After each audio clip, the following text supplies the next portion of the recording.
Hello and नमस्कार दोस्तों, स्वागत है आपका आज की वीडियो में। तो दोस्तों आज की वीडियो में हम बात करने वाले Vivo V20 के बारे में। दोस्तों Vivo ने अपना नया स्मार्टफोन Vivo V20 लॉन्च कर दिया है। तो दोस्तों आज की वीडियो में मैं आपको इसी मोबाइल के बारे में पूरी स्पेसिफिकेशन बताने वाला हूँ। पूरी डिटेल में इस मोबाइल के बारे में जानकारी मिलने वाली है। तो दोस्तों वीडियो स्किप मत करना। अगर वीडियो पसंद आ जाए तो वीडियो को लाइक कर देना, चैनल को भी सब्सक्राइब कर देना। अगर आपने चैनल सब्सक्राइब कर दिया हो तो बेल आइकन जरूर प्रेस कर देना, ताकि टेक से रिलेटेड कोई भी वीडियो मैं अपलोड कराऊँ तो आप तक सबसे पहले पहुंच जाए। तो दोस्तों टाइम वेस्ट नहीं करते हैं, सीधा पहुंचते अपने टॉपिक पर।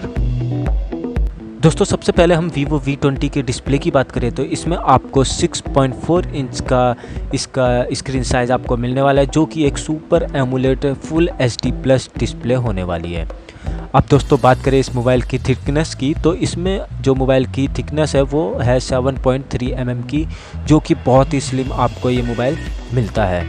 अब दोस्तों अगर आप बैक साइड में देखोगे तो जो इसका कलर है वो आपको सनसेट मॉडली कलर मिलता है, जो कि बहुत ही देखने में प्यारा लगता है, जिसके ऊपर आपको गोरिल्ला ग्लास 5 की प्रोटेक्शन भी मिल जाती है। दोस्तों अगर इस मोबाइल के बैक साइड में देखोगे तो इसमें आपको ट्रिपल कैमरा सेटअप मिलता है, जिसमें आपका जो मेन कैमरा है वो होगा 64 मेगापिक्सल का।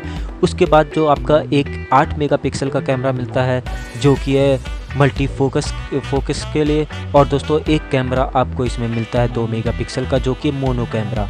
अगर दोस्तों वहीं हम इसके फ्रंट कैमरे की बात करें तो इसमें फ्रंट में आपको 44 मेगापिक्सल का आई ऑटो फोकस सेल्फी कैमरा मिलता है। दोस्तों इसमें फ्रंट में आपको जो कैमरा मिलने वाला है वो बहुत ही दोस्तों बेहतर कैमरा मिलेगा, जिसमें आपको ऑटो आई फोकस कैमरा मिलता है, जिसके दोस्तों जो आपके मोबाइल है उसमें फोकस में कोई दिक्कत नहीं आने वाली है। दोस्तों जैसे आप कोई मोबाइल यूज़ करते हो तो कभी कभार क्या होता है, फोकस करने में आपको दिक्कत आती है, लेकिन दोस्तों ये इसमें आपका आई फोकस यहाँ पे सेल्फी कैमरा दिया है। तो दोस्तों आप कैमरे को कितने भी पास करो या दूर करो, जो आपका वीडियो की क्लियरिटी है होगी वो ख़राब नहीं होने वाली है।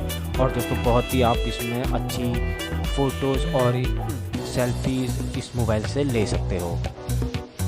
दोस्तों अगर मैं इस मोबाइल की परफॉर्मेंस की बात करूँ तो जो इस मोबाइल को ताकत देने के लिए क्वालकॉम स्नैपड्रैगन 720G प्रोसेसर का यूज़ करा गया है। और दोस्तों इस मोबाइल में आपको 8 GB रैम और 256 GB का इंटरनल स्टोरेज मिलता है। और दोस्तों इसी के साथ इसमें एक और दोस्तों हैंडसेट मिलता है, जिसमें 8 GB की रैम और 128 GB का इंटरनल स्टोरेज मिलता है। अगर दोस्तों मैं इसमें बात करूँ इसकी चार्जिंग की, तो दोस्तों इसमें आपकी जो बैटरी यूज़ करी गई है वो है 4000 mAh की इसके अंदर बैटरी यूज़ करी है, जो कि 33 वॉट के फास्ट चार्जर के साथ आती है। दोस्तों ये मोबाइल में आपको फास्ट चार्जिंग का ऑप्शन मिलता है। और दोस्तों उसी के साथ जो आप अगर मोबाइल के नीचे देखोगे तो इस मोबाइल में आपको स्पीकर ग्रिल और साथ में आपको USB Type-C पोर्ट भी मिलता है। साथ ही ये मोबाइल 3.5 mm का ऑडियो जैक के साथ भी आता है, और इसमें आपको इन डिस्प्ले फिंगरप्रिंट सेंसर मिलता है। और दोस्तों बात करें तो इसमें सिम की, तो इसमें आप ड्यूल नैनो सिम के साथ एक MicroSD कार्ड का भी यूज़ कर सकते हो। अब दोस्तों आखिर में बात कर लेते हैं इसके प्राइस की।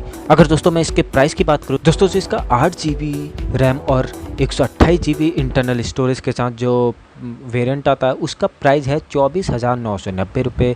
और वहीं जो इसका दूसरा वेरिएंट आता है जो कि 8 GB रैम और 256 GB इंटरनल स्टोरेज के साथ आता है, उसका प्राइस है 27,990 रुपये। तो दोस्तों आप कमेंट में ज़रूर बताओ कि आपको ये मोबाइल कैसा लगा। अब दोस्तों आई होप आपको वीडियो पसंद आई होगी। अगर वीडियो पसंद आई होगी तो वीडियो को लाइक कर देना, चैनल को भी सब्सक्राइब कर देना। अगर चैनल सब्सक्राइब कर दिया हो तो बेल आइकन जरूर प्रेस कर देना, ताकि टेक से रिलेटेड कोई भी वीडियो मैं आगे अपलोड करूँ तो आप तक सबसे पहले पहुँच जाए। तो दोस्तों अब मिलते हैं अपनी अगली वीडियो में, जब तक के लिए जय हिंद।